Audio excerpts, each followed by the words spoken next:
start learning. Subscribe Digital MD now. Crypto currencies हैं क्या? और अब बच्चे बच्चे के जबान पे है बिटकॉइन का नाम। छोटा सा बच्चा भी है, वो कहता है बिटकॉइन, इथेरियम जी ये होता है, जी यूएसडीटी ये होता है। So we are going to start to know about crypto currencies. और इसके अंदर बहुत सारा चीजें आपको पता है, ऑलरेडी पता भी होंगी, लेकिन I have to cover this theoretically with you. Crypto currencies are digital and virtual assets. ये वर्चुअल एसेट्स होते हैं, डिजिटल एसेट्स आप इनको कह सकते हैं, ठीक है। जस्ट लाइक अगर सपोज आपके पास डिजिटल एसेट्स में कुछ भी हो सकता है, आपके पास आपकी बनाई हुई ग्राफिक्स हो सकती हैं, वो आपके एसेट हैं, डिजिटली आपने बनाए हैं।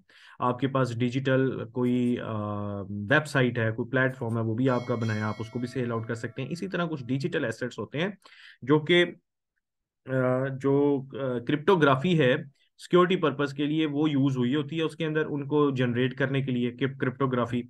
और वो जो एसेट्स हैं वो सेल फॉर सेल होते हैं, ठीक। तो बाकायदा तौर पे उनकी सिक्योरिटी होती है क्रिप्टोग्राफी के थ्रू। और इसके साथ साथ ये ट्रेडिशनल करेंसीज जो है, जो कि गवर्नमेंट इशू कर रही है, ये वो नहीं है, ठीक है। ये वो ट्रेडिशनल करेंसीज नहीं है और जो कि गवर्नमेंट्स इशू करती हैं। जस्ट लाइक जैसे अभी हमने फॉरेक्स में देखा, तो वो तो ट्रेडिशनल करेंसीज थी। लेकिन ये जो है क्रिप्टो, ये बेसिकली ऑपरेट करती है डिसेंट्रलाइज्ड नेटवर्क्स के ऊपर, जो कि ब्लॉकचेन टेक्नोलॉजी की तरफ से है, ठीक है। ब्लॉकचेन टेक्नोलॉजी की तरफ से डिसेंट्रलाइज्ड नेटवर्क्स हैं। और आप ये समझ लें कि ये जो जितनी भी क्रिप्टो एक्सचेंजेस काम कर रही हैं, ये रेगुलराइज्ड भी हैं कुछ मुल्कों में। और यहाँ पे जो डिसेंट्रलाइज्ड नेटवर्क्स का मतलब ये है कि यहाँ पर जो क्रिप्टो करेंसीज हैं वो जो जनरेट की गई हैं, वो बाकायदा तौर पे आप कह सकते हैं पब्लिक कैपिटल है, पब्लिक सॉरी पीपल्स कैपिटल है, ठीक है। यानी ये लोगों के कैपिटल है, जो कि लोगों ने डिसेंट्रलाइज तौर पे अपने नेटवर्क्स बनाए हुए हैं करेंसीज के, ठीक है। तो गवर्नमेंट का इन करेंसीज के साथ अब तक तो कोई ताल्लुक नहीं था। इवन के इनके जो नेटवर्क के अंदर ब्लॉकचेन टेक्नोलॉजी को यूज करते हुए, जिसके ऊपर पूरा ब्लॉकचेन एक पूरी टेक्नोलॉजी है, और इसके ऊपर कभी हम फर्दर बहस करेंगे, डिटेल में नहीं जाएंगे यहाँ पे। लेकिन गवर्नमेंट्स भी अपने कुछ क्वाइंस जो है ना वो इंट्रोड्यूस करवा चुकी है ब्लॉकचेन के ऊपर। और गवर्नमेंट जो है वो बिटकॉइन की जिस तरह से मकबूलियत बढ़ती गई, और इथेरियम की, और इस तरह से डिफरेंट कॉइन्स की। और एक वक्त आएगा कि आप जैसे करेंसीज को दे के चीजें, डिजिटल एसेट्स को बाय कर रहे हैं मुख्तलिफ प्लेटफॉर्म्स पे, अगर आप जाते हैं तो आप डॉलर की पेमेंट करते हैं या यूरोज में पेमेंट करते हैं। तो अब कई ऐसी प्लेटफॉर्म्स हैं जहां पे क्रिप्टो करेंसीज को भी आप जो है वो एक्सचेंज कर सकते हैं किसी भी डिजिटल अदर प्रोडक्ट को बाय करने के लिए। यानी अभी ये क्रिप्टो करेंसी जो हैं, ये बहुत जल्दी ई कॉमर्स के अंदर, जैसे आप ऑनलाइन बाइंग कर रहे हैं, तो उसके अंदर अगर आपके पास क्रिप्टो करेंसीज मौजूद हैं तो आप उसको यूटिलाइज कर सकते हैं, ठीक है। करेंगे आगे, यानी फ्यूचर में जाके कर सकते हैं। और कुछ ऐसे प्लेटफॉर्म्स में ऑलरेडी वो यूज भी कर रहे हैं बिटकॉइन को की जगह, उसके इथेरियम को यूज कर रहे हैं, बिटकॉइन को, कुछ ऐसे बहुत कम। सो अगर वेबसाइट किसी ने बाय करनी है या कोई थीम बाय करना है, तो वो भी क्रिप्टो करेंसीज को यूज कर सकेगा। सो इसका बहुत स्कोप है, क्रिप्टो करेंसीज का इतनी जल्दी खत्म होने वाला स्कोप नहीं है। और ये एक समझ लें कि पैरेलल टू इंटरनेशनल गवर्नमेंट्स ये एक सिस्टम जनरेट हो चुका हुआ है, जिसको गवर्नमेंट भी कुछ एंडोर्स कर रही हैं, और इसके साथ देख रही हैं कि कैसे इसके साथ चला जाए और इस मसले का हल क्या है। क्योंकि गवर्नमेंट्स जो हैं वो उनकी अपनी करेंसीज, जैसे डॉलर है और खुद की करेंसीज हैं, वो तो पूरी दुनिया के अंदर वो वर्केबल है और वो उसको यूज कर रहे हैं। लेकिन लोगों ने अपने सेफ एसेट्स के तौर पे उसको सिक्योर, उसको क्रिप्टोग्राफी के जरिए उसको सिक्योर किया, और उसको जो है मार्केट में उसकी एक्सचेंज होती है। तो ये इंश्योर करते हैं transparency, security and immobility of transaction, ठीक है। जो अगर जो आप कह सकते हैं इम मोटेबिलिटी, मोटेबिलिटी के मतलब है कि ये इसकी जो ट्रांजैक्शन है ना, म्यूटेबिलिटी, यानी ये म्यूटेट नहीं हो सकता, ये अपनी इसकी अपनी ट्रांजैक्शन है, वो सिक्योरिटी है, ये कॉपी नहीं हो सकता, ये कोई अपनी मर्जी से इसको लेके नहीं चल सकता। बाकायदा तौर पे रजिस्टर्ड एक्सचेंजेस हैं जहाँ पे ये हो सकता है। और जैसे अगर आप की बात है कि आपके जो नोट हैं वो तो जाली भी छप जाते हैं, ठीक है। सो इसके अंदर जो है ना वो ऐसी नहीं है, सिक्योर है, बहुत ट्रांसपेरेंट इसके अंदर सिस्टम है एक्सचेंजेस का जो चल रहा है। खैर हम आगे जाके इसको देखेंगे कि ये क्या है। सो क्रिप्टो करेंसीज की जो जनरल डेफिनेशन है, ये डिजिटल एसेट्स हैं जो कि क्रिप्टोग्राफी को यूज करते हैं सिक्योरिटी पर्पस के लिए, ठीक है। सो इसके जो की फीचर्स हैं मैंने अभी आपके साथ शेयर किए कि क्रिप्टो करेंसीज हैं डिसेंट्रलाइज नेटवर्क ऑफ कंप्यूटर्स पे ये डिपेंड करती हैं। और जो बैंक्स और इंटरमीडिएट्स जो हैं, इनकी ज़रूरत को ख़त्म कर रही है। यानी बैंक जो है वो आप अपना जो पैसा है वो बैंक में रखते थे, ठीक है, आप अपने पैसों को बैंक में सेव करते थे अपने सेविंग एसेट्स के अंदर या अपने, तो ये उसको डिसेंट्रलाइज नेटवर्क अपने आप, अब ये आपके जो भी मनी है उसको डिजिटली सेव कर रहे हैं, ठीक है, कंप्यूटर्स नेटवर्क्स के थ्रू, ठीक हो गया। और this decentralization enhance security and reduces the risk of central authority manipulation. अब ये बात ये है कि हमारी जो पैसे होते हैं, जैसे आपने देखा होगा कि बैंक जो है वो कैसे हमारे पैसे को मैनिपुलेट कर रहे होते हैं, और किस तरीके से वो जो उन्होंने एक अपना सिस्टम चलाया होता है कि वो हम वहाँ पे पैसे रखते हैं और वो आगे फर्दर उसको इन्वेस्टमेंट्स की तरफ लेके जा रहे होते हैं।